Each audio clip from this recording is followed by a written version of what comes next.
My name is Regina Lavrova. I was born and raised in Obninsk, a small science city where framed diplomas on the wall meant more than kindness or passion. There was no room in our house for vague dreams, only for a plan to graduate with honors, go to a prestigious university, and then choose one of the so-called respected professions, law, medicine, or science. My father, Daniel Petrovich, was an associate professor of political science at the local branch of a well-known university. He always stood up straight, dressed impeccably, and spoke as if he were constantly addressing an audience in a lecture hall. My mother, Lydia Semyonovna, was the director of the only gymnasium in the city and believed that any mistake could be avoided if people simply followed discipline and traditions. For them, my sister Angelina Lavrova was the ideal child. At 4 years old, she could recite Eugene Onegin by heart, and at 18, she entered Sechenov University on a budget. When she announced her admission, the whole family threw a party. Relatives from all over the area arrived. Father raised his glass, his eyes shining with pride. This is the future of Russia. And your internet nonsense is just child's play. This comment was clearly aimed at me. I didn't hate studying, but from an early age I was much more interested in what was happening behind the computer screen than copying tiaras into a notebook. At 12, I fixed my neighbor's printer, which was dying of paper, in exchange for 700 rubles and 2 movie tickets.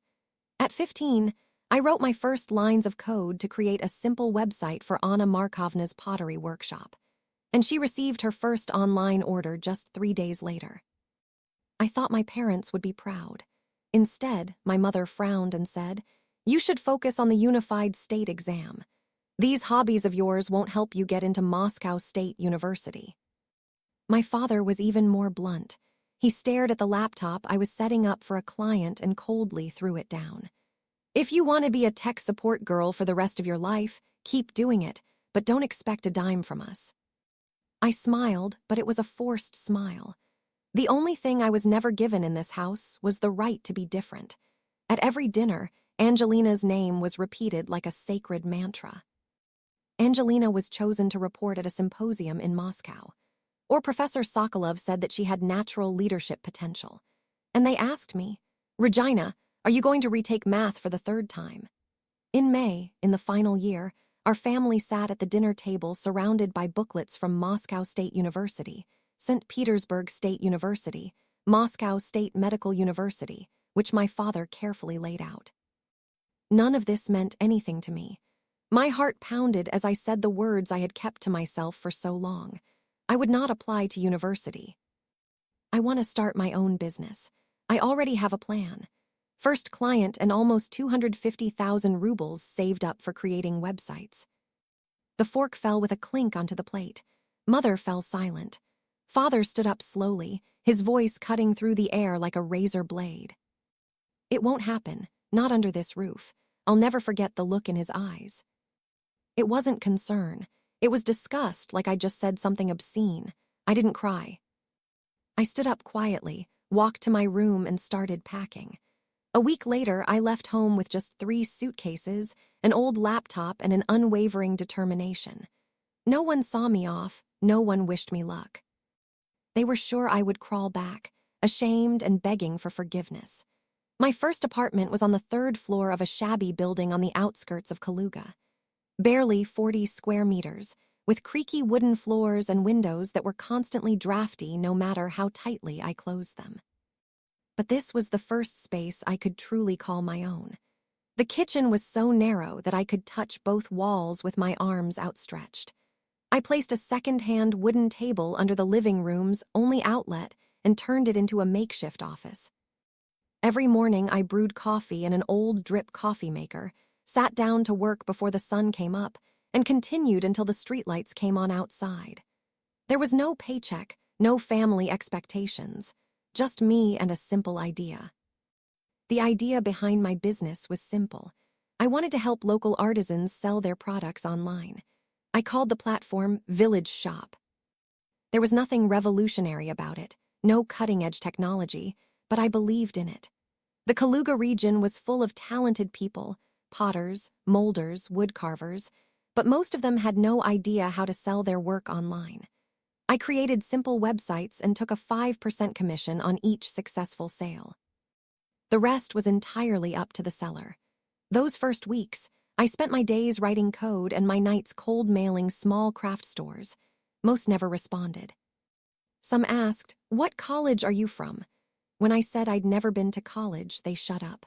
One even sent me a laughing emoji and said, "Well, good luck with that."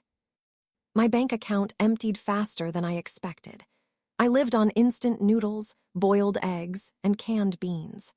Every night, I turned the heater on full blast, not just to keep the cold out, but to keep the creeping fear at bay that was beginning to seep into every corner of my mind. I once called my mother just to hear her voice, but when I told her I hadn't returned to school, her response was immediate and icy. "Then don't expect anyone to be waiting for you here." I thought I had gotten used to their coldness, but after that call, I sat on the floor of my apartment in complete silence for almost an hour, feeling like the last thread that connected me to the past had snapped. 3 months after its launch, the village shop had exactly 2 customers. One was Jana Malivar, the other was Viktor Stepanovich, an elderly woodcarver who lived 40 minutes outside of town. He called me computer girl and often confused my name, calling me Lucia, but he still paid me 1,500 rubles a month for seeing his orders. Thanks to them, I was able to pay my first electricity bill without getting into debt on a credit card. I thought things would gradually improve, but one February morning, while I was delivering a shipment of goods to Jana, another car crashed into my old Lada at an intersection. No one was hurt, but my car refused to start. The repair bill was almost 50,000 rubles, an amount I didn't have. I sat in the middle of my living room, surrounded by rolls of packing tape and unpaid bills, wondering if I had made the wrong choice. That evening, I decided to meet local small business owners halfway at the city library, a free event that I had seen advertised on the city website. I didn't know there was anything else that could simply be comforting about being in a room with other people who were trying as hard as I was. That's where I met Margarita Borisova, a woman in her 50s with neatly coiffed gray hair, casual clothes, and a piercing gaze. She was the founder of Buchaltersky Potok, a small business software company, and was sharing lessons on scaling a product. When the Q&A ended, I waited for the room to clear, then nervously walked over and handed her my homemade business card, nearly dropping it in the process. "I'm Regina. I have a small platform that helps artisans sell online. No education, no funding. But I have a real client and a real income, albeit a small one." Margarita was silent for a few seconds, studying me, and then smiled and extended her hand. "Do you have data on clients?" I opened my laptop and showed her the orders and growth charts. Modest but clear, she glanced at a few tables, then said the phrase that changed everything. "You don't need more individual salespeople. You need B2B customers." I looked at her, not quite getting it. Instead of selling 1 bar of soap at a time, why not sell your order management software to 50 craft stores?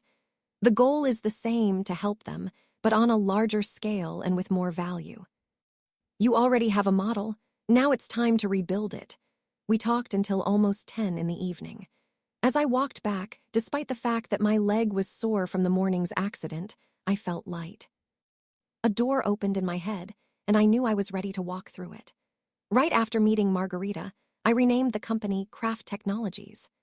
The old name, Wooden Shop, sounded too naive and no longer suited the new direction. Under her mentorship, I pivoted from a consumer retail platform to creating supply chain management software specifically designed for small and medium-sized craft businesses, a market that almost no one had properly addressed. In the first month after this pivot, I averaged just 3 hours of sleep a night. I rewrote the entire system using a new framework and launched an email campaign targeting independent retailers across Western Russia. Each new contract helped me pay off my car repair debt, cover hosting costs, and eventually hire a part-time intern, Kirill, a UX design student I met at a local meetup. We worked in my apartment, using instant noodle boxes as makeshift laptop stands and hanging a whiteboard on the refrigerator door. It was chaotic, But it was in this space that the crafting techniques began to take shape. By fall, after more than 100 failed cold calls, I received an email from the operations department of a chain of handmade furniture stores called Birch and Maple. They had 36 locations in 6 regions and were using outdated software from the early 2000s. The sender, Regina Tikashenko, simply wrote, "I heard your software can track inventory for each location. Send us a demo." I read that email 10 times. After 5 sleepless days, Kirill and I created a live demo that simulated inventory and order management across multiple locations with a clean dashboard, easy navigation, and intelligent notifications. When Regina Tikashenko called back, she didn't hesitate. "We need to deploy this system within 60 days. Can you handle it? But I'll need to meet with your tech team to integrate the accounting and shipping APIs. Where is your office?" she asked. I swallowed hard. "We're working remotely at the moment, but I can fly to your headquarters in Yekaterinburg whenever you need me." That first meeting was also my first time in a real office, with clean carpets and an automatic coffee machine. I was wearing a borrowed jacket and slightly worn shoes, but I stood tall, answering each technical question with a confidence forged over long nights of programming on a broken laptop. The final contract was signed for 30 million rubles, with a 10 million deposit to start implementation. I didn't cry. I just sat motionless in the taxi on the way to the hotel, looking out the window and clutching my backpack as if it contained a whole new chapter of my life. From that moment on, everything changed rapidly. After the successful completion of our first project, Birch and Maple recommended us to 3 more networks. I officially registered the company, rented our first office in Kaluga, and hired 5 full-time employees. Within 2 years, Craft Technologies had offices in Kaluga, Yekaterinburg, and St. Petersburg. We served more than 60 retail chains, and the platform turned into an entire ecosystem. In the 3rd year, revenue exceeded 80 million rubles. In the 4th year, I was invited to speak at the Woman in IT conference, where I talked about how simple software tools can transform traditional industries. After my speech, a middle-aged man approached me and extended his business card with both hands. Mikhail Denisov, Director of Strategic Development at Yasny Gorizont Ventures. "We have been following Craft Technologies since the beginning of this year. If you are open to a conversation about mergers and acquisitions, we have an offer." I smiled and accepted his card, but made no promises. The following week, I received 3 more takeover offers. The highest valued the company at 2.5 billion rubles, a sum that stunned our entire team. Kirill blurted out, "If you sell, I'll be happy for you, but please don't. We're not done yet."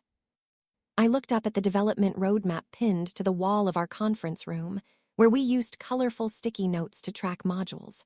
I knew exactly where we were and where we were going. I rejected all 3 offers. Not because there wasn't enough money, but because Craft Technologies weren't just a company. It was proof that I was on the right path, a path that my family had once completely rejected. Selling it now would be like sitting down at that old dining room table again, silently bowing my head under their judgmental gazes, admitting defeat. Even when the company was thriving, I had kept my personal life almost to the point of being secretive.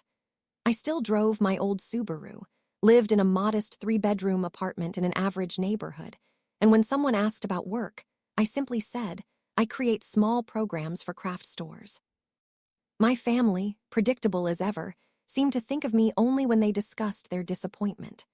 My mother still called once a month, not to check in on me, but to tell me that Angelina had just been appointed head of residency at a major hospital in Moscow, or that her husband had published another biochemistry paper in a scientific journal. I learned to smile and keep quiet. But everything changed when my father, Daniel Petrovich, was fired after 28 years of teaching political science at his university. Budget cuts eliminated his department, and at 61, he suddenly lost his main source of income. A week later, my mother was diagnosed with an autoimmune thyroid disease that requires long-term treatment with special drugs not covered by the compulsory medical insurance policy. When Angelina learned the news, her response was dry and indifferent. "I'm swamped at the hospital. I can't help." I sat in the quiet of my office, staring at the bank statement my mother had accidentally sent to an old email address I still had access to. One line stood out. This month's mortgage payment had not been received. 16 days overdue. Just below is the bill for medicines for almost 120,000 rubles. No one from the family asked me for help. They probably still believed that I was struggling to make ends meet, too stubborn to go back to school, but I knew that if no one intervened, they would lose their home. I contacted my attorney, Robert Konstantinovich, who helped structure the investment contracts for the craft technologies. I asked him to set up a trust called the Vesiny Combe Fund, disguised as a grant from the nonprofit education initiative. Within a week, Vesiny Combe began making monthly payments to keep their mortgage on time. My parents received a letter from the bank stating that an organization had volunteered to support their loan because of the couple's long-standing contributions to local education. They asked no questions. In the meantime, I asked Robert to set up a shell company, Brightstone Consulting, registered in Novgorod. Through her, I signed an effective contract with my father, hearing him to write a manuscript for a civic education curriculum. The reward was 150,000 rubles a month. No one checked anything. My father began bragging to friends that he had been appointed an educational advisor at the regional level. My mother, relieved, assumed that some silent benefactor was helping them. And I quietly approved the money transfers every month, never asking for a thank you. But that wasn't all. Last June, I learned that my sister Angelina had given birth to twins. Due to the unforeseen costs of a C-section, she had to postpone enrolling the children in the prestigious bilingual kindergarten she had once spoken so enthusiastically about. A few weeks later, 2 scholarships appeared in the kindergarten's records, titled Northwest Infant Potential Development Fund, each for an amount that exactly covered the annual cost of 2 children, Yakov and Lilia. Angelina wrote in capital letters on a social network, "This is a miracle. God always helps you in his ways." I read it and smiled dryly. Over the past 3 years, I have spent more than 8 million rubles to support all forms of their life. It was all legal, all carefully disguised. I lived 2 lives. At work, I was Regina Lavrova, the CEO dubbed the tech wizard of the craft sector by a business weekly. I was signing million-dollar contracts and speaking at conferences. To my family, I was still the dropout daughter who was probably selling something on the internet somewhere. Every New Year, I would come home in a simple rental car in an old coat and listen to my mother asking if she had changed her mind about going back to university, and my father would nod slowly, as if silently forgiving me for being nothing. I said nothing, I still kept quiet, I still paid my bills on time. That year, New Year's Eve was gloomy and rainy. I came home with a bottle of good Crimean wine, a nearly 40-page color printout in a folder, and a flash drive with a presentation I had given at a technology conference in September. I had been waiting for this day for a long time. When I entered the house, my mother Lydia was putting salad into crystal vases. Father Daniel was sitting in his chair with a business newspaper on his lap, giving me only a slight nod in greeting. Angelina came down the stairs dressed like she was ready for the cover of a medical and lifestyle magazine. Her husband was unbuckling the twins from their car seats and whispering, "Let's not let the kids mess around with Aunt Regina's weird laptop again." I didn't react, just smiled weakly. Dinner began promptly at 10 p.m. as expected. My mother raised a toast to the health and unity of the family. Then, as expected, my father gave a 3-minute speech about Angelina's contributions to medicine, how lucky they were to have a son-in-law who values knowledge, and the joy of watching their grandchildren excel in development. Not a word about me. As everyone began carving the turkey, I carefully placed the stack of papers on the table, right in front of my parents. "I'd like to share something today." Mother froze, frowning as if I had just spilled sauce on the tablecloth. Angelina looked at the papers suspiciously. I took one sheet from the stack and put it on the table. It was a copy of a spread from the Business Weekly Techmost with a rare photo of me smiling. The headline read, Regina Lavrova, founder and CEO of Craft Technologies, a software platform changing the Russian craft market. My father picked up the magazine and leafed through it as if he was looking for signs of a fake. Where did you get this? And here it was, colder than the wind outside. From my own life, I have been managing Craft Technologies for 8 years. The company employs more than 180 people in 3 cities. Currently, it is valued at almost 3.5 billion rubles. And Mom, Dad, and I, who is behind all the support that this family has received over the past 4 years? I opened the folder. Wire transfers from the Spring Hill Foundation to their mortgage account, health insurance documents for Mom, funded by a private trust. A sham contract from Brightstone Consulting, under which Dad received a monthly salary, and scholarship award letters for Yakov and Lilia. All with evidence. An icy silence fell over the room. Father abruptly pushed back his chair and jumped up, his face turning purple. Are you making this all up? A dropout without a diploma suddenly becomes a millionaire. Lie to the world, but don't insult our intelligence. You're lying to yourself, I said quietly. I kept quiet because I thought the family needed to preserve its pride, but I was tired. Tired of hiding everything just to be tolerated in this house. Mother whispered, as if afraid of her own voice. Why didn't you tell us before? I looked at her, answering slowly. Because every time I opened my mouth, you looked at me like I was a stranger, like I didn't belong here. So I chose to help without asking for recognition. Angelina intervened coldly. I worked 14 hours a day to become a doctor. And you write code at home and suddenly become a famous CEO. It's funny. I don't deny your work. But you weren't the only one struggling. I fell asleep on the keyboard, ate dry noodles because I couldn't even afford to boil water. I built this from nothing. The father slammed his palm on the table. Enough. I don't want to hear another word. You're a fraud. A disgrace to the family. People like you can only make money by deception. I stood up. I didn't scream, I didn't cry. So vodka. You don't want to know who I really am. You just want the perfect version of me that you made up. Fine then. I gathered up the documents, carefully placing them back into my bag. As I turned to the door, my mother gently grabbed my wrist. Regina, what about next month's support? I looked at her, my voice barely audible. Mom, people who think I'm a disgrace can't continue to live on my money. It's all over today.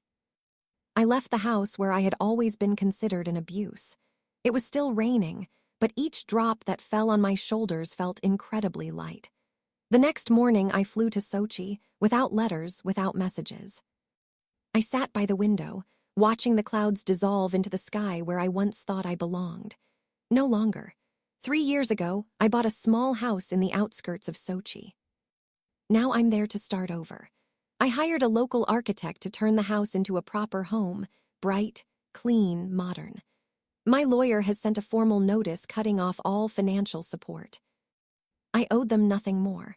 2 weeks later, I walked into the new headquarters of Craft Technologies in Sochi. The office is on the 9th floor of a glass building overlooking the sea. I wasn't pretending anymore. I was the CEO, the founder. I was Regina Lavrova in every sense of the word. I started to lead an active social life, founded a foundation to help young entrepreneurs without degrees. Over time, reconciliation came, but on my terms.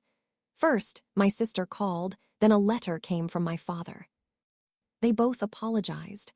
I didn't run back into their arms, but I gave them a second chance based on respect. I realized I didn't need my family to take me back. I had my own community, my own family, who chose to be with me from the very beginning, unconditionally. I forgave them not because they had changed. I forgave them to be free. And for the first time in my life, I wasn't moving forward to prove something. I was moving forward because I was already whole.